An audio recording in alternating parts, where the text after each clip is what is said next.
Section 64 now. Proof of contents by primary evidence. A document must be proved either by primary evidence, except in the cases hereinafter mentioned. एका ओळीचा हा section आहे. Direct सांगतो. काय सांगतो हा? Document कसा प्रूव्ह करावा, कसा करावा? By way of primary evidence, except in the cases hereinafter mentioned. म्हणजे सेक्शन 65 याच्यामध्ये ज्या केसेस रेफर केलेल्या आहेत त्याच्याशिवाय इतर सर्व केसेसमध्ये तुमचा डॉक्युमेंट तुम्हाला प्रायमरी एव्हिडन्सद्वारे प्रूव्ह करता येईल. सरळ साधा सोपा. Next one, section 65. Now section 65 lays down certain cases whereby secondary evidence is admissible. असे काही सर्कमस्टन्सेस त्यांनी लेट डाऊन केलेले आहेत की त्या सर्कमस्टन्सेसमध्ये जर आपली केस बसत असेल तर मग मात्र आपल्याला त्या ठिकाणी त्याचा दुय्यम पुरावा देता येऊ शकतो. This is the general theme of this section 65.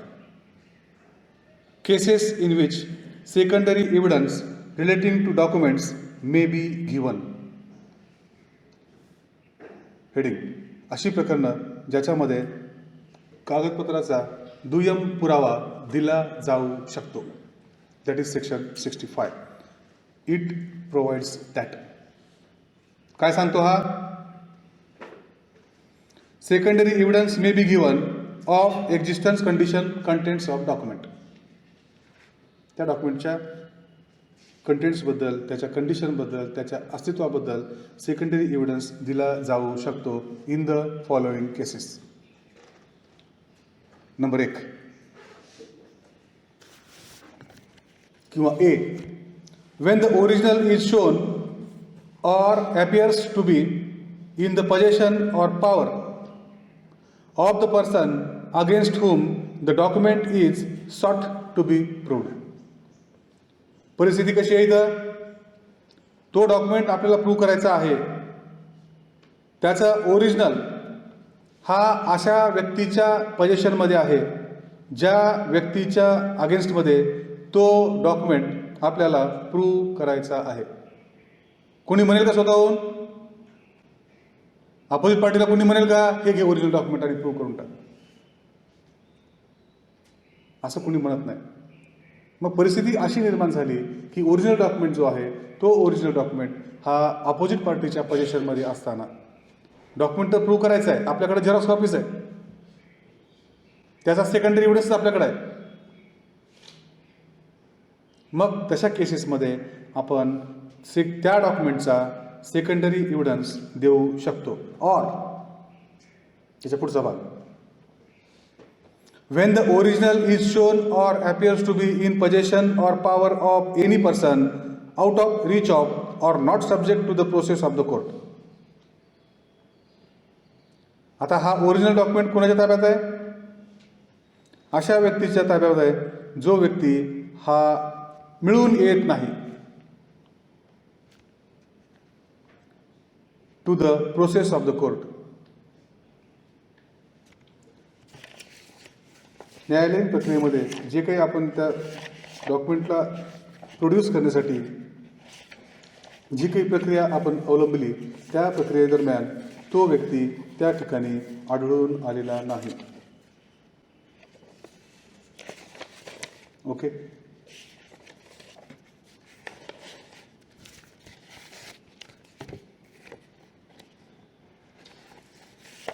Next one,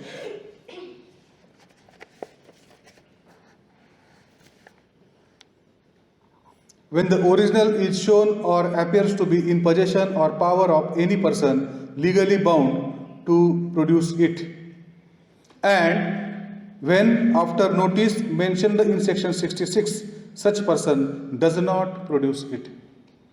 तो ओरिजिनल अशा व्यक्तीच्या ताब्यामध्ये आहे ज्या व्यक्तीनं तो डॉक्युमेंट न्यायालयासमोर प्रोड्यूस करणं हे कायद्यानं बंधनकारक आहे.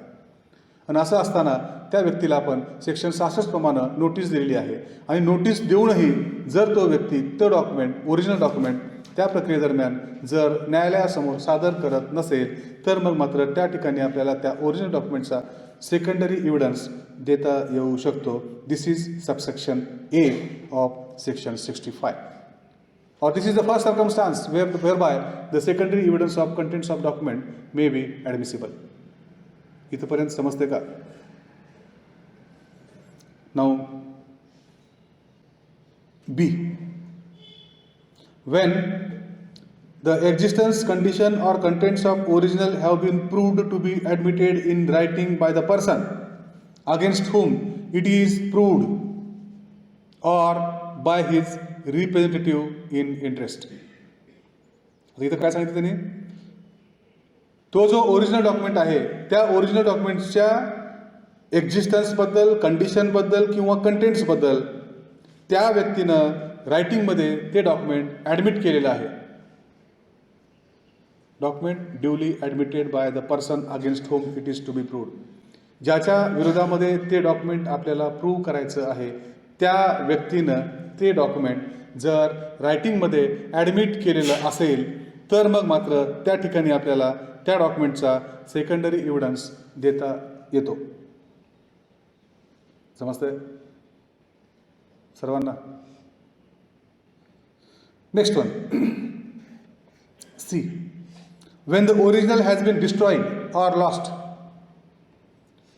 or when the party offering evidence of its content cannot for any other reason not arising from his own default or neglect produced it in reasonable time. याचं मीनिंग लक्षात येतो का पहा. ओरिजिनल कसं आहे आता? Destroyed or lost. Or destroyed lost सांगायची गरज नाही. ऑर त्याच्या पुढचा Wien the party offering evidence of its content, जो कोणी तशा प्रकारचा पुरावा देऊ इच्छितो तो व्यक्ती तो डॉक्युमेंट हा रिझनेबल टाईममध्ये न्यायालयासमोर आणू शकत नाही. त्याचा ओन डिफॉल्ट किंवा निग्लेक्ट नसताना, स्वतःच्या चुकीमुळे नव्हे तर इतर कारणामुळे तो व्यक्ती कोणता, who is going to produce or to prove that particular document, तो डॉक्युमेंट तो व्यक्ती रिझनेबल टाईममध्ये न्यायालयासमोर आणू शकत नसेल. पण त्याच्या स्वतःच्या चुकीमुळे किंवा त्यानं दुर्लक्ष केलं म्हणून नाही तर इतर कारणामुळे तो व्यक्ती ते डॉक्युमेंट न्यायालयासमोर रिझनेबल टाईममध्ये जर आणू शकत नसेल तर मग त्या ठिकाणी त्या डॉक्युमेंटचा सेकंडरी एव्हिडन्स हा दिला जाऊ शकतो. येते लक्षात? येते ना? D. When the original is of such nature as not to be easily movable. Original हा अशा स्वरूपाचा आहे जो की एका ठिकाणाहून दुसऱ्या ठिकाणी सहजरित्या नेला जाऊ शकत नाही, तो मुवेबल नाही. उदाहरण, असं कोणतं डॉक्युमेंट आहे? Document means what?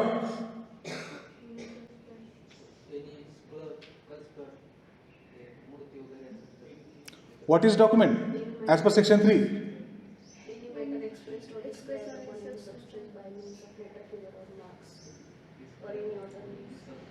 For what purpose?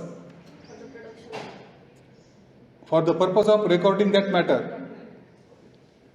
कुठल्याही सबस्टन्स वरती तयार केलेला लिहिलेला, मग बाय वे ऑफ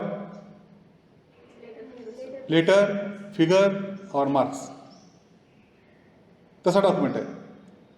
मॉन्युमेंट, स्तंभलेख, शिलालेख, अशा केसेसमध्ये secondary evidence can be given of that document. Next, when the original is a public document within the meaning of section 74 of Indian Evidence Act. Original हा जर पब्लिक डॉक्युमेंट या सदराखाली मोडत असेल तर त्या डॉक्युमेंटचा सेकंडरी एव्हिडन्स आपल्याला देता येतो.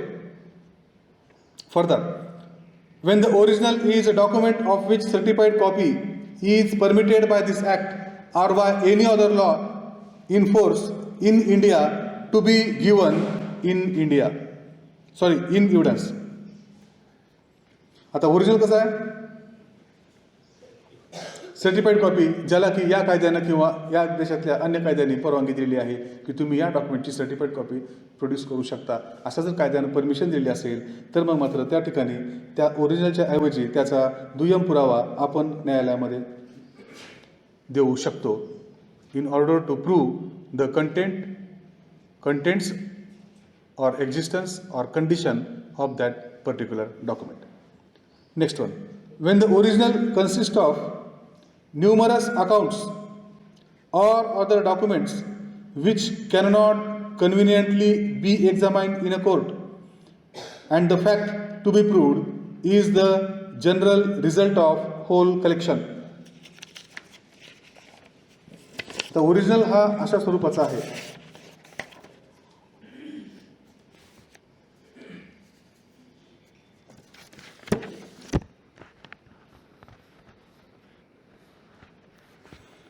It consists of numerous accounts or other documents which cannot conveniently be examined in a court. आता it consists of numerous accounts, त्याच्यावर बरंचसं काहीतरी लिहून ठेवलेलं आहे. डॉक्युमेंटवर बऱ्याचशा घडामोडी, बऱ्याचशे लेखेजोखे असे त्यांनी त्या ठिकाणी नमूद केलेले आहेत. न्यूमरस अकाउंट्स मला शब्द तरी, किंवा ते डॉक्युमेंट हे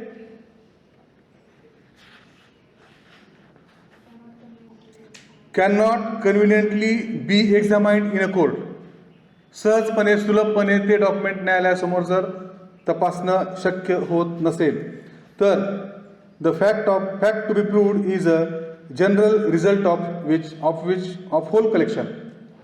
तर त्याच्या संदर्भात जे काही त्याचं होल कलेक्शन केल्यानंतर त्याचा जो सार निघतो तो सार त्या हद्दीपुरता प्रूव्ह केला जाऊ शकतो bye way of secondary evidence. This is last circumstances. Further in a cases, आता जे आपण पाहिल्या केसेस कोणत्या कोणत्या, A to G. तर ACD, ए मध्ये काय सांगितलंय? In position of the person against whom the document is. C मध्ये काय सांगितलं? Original has been destroyed. D मध्ये काय सांगितलं? Which is not easily movable.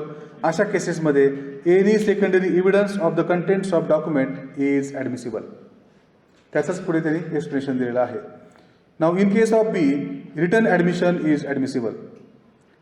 बी मध्ये काय सांगितलं?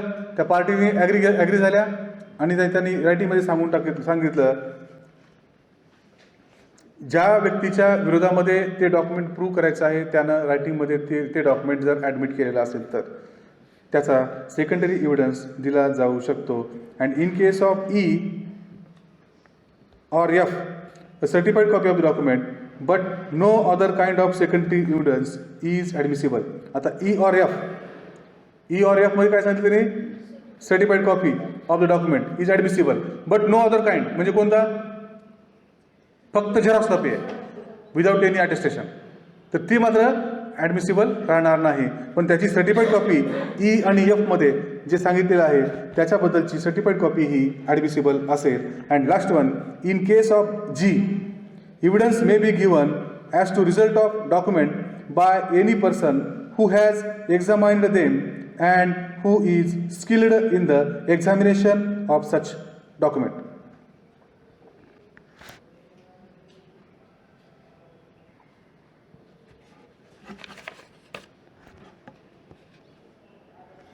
जी मध्ये थोडंसं सांगावं लागेल. Evidence may be given as to the general result of the document by any person who has examined them. ज्या कोणत्याही व्यक्तीने ते डॉक्युमेंट तपासलेले आहे आणि असे डॉक्युमेंट एक्झामाइन करण्यात ती व्यक्ती स्किल्ड पर्सन आहे तर त्या व्यक्तीला त्या डॉक्युमेंटच्या एकंदर उपलब्धी संदर्भातला पुरावा न्यायालयासमोर देता येईल. समजते का? Explanation of G. Evidence may be given, कुठला एव्हिडन्स आहे का?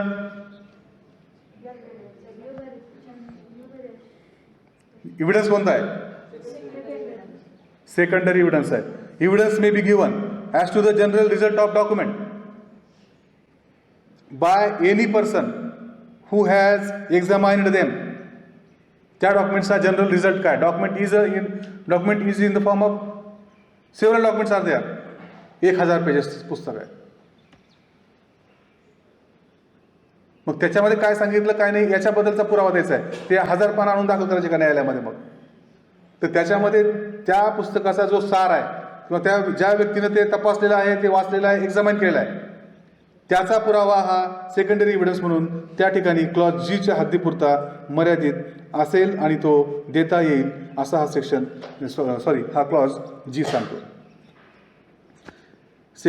कलम काय म्हणतात आता? क्लॉज जी मध्ये सांगितलेल्या प्रसंगी ज्या कोणत्याही व्यक्तीने ते डॉक्युमेंट एक्झामाइन केलेले आहे ते डॉक्युमेंट एक्झामाइन करण्यात जी व्यक्ती स्किलफुल आहे त्या व्यक्तीला त्या डॉक्युमेंटच्या एकंदरीत अस्तित्वाबाबतचा किंवा उपलब्धी संदर्भातला पुरावा न्यायालयासमोर देता येईल असा हा क्लॉज जी सांगतो. इथे लक्षात. सेक्शन 64 संपला. 65 संपला.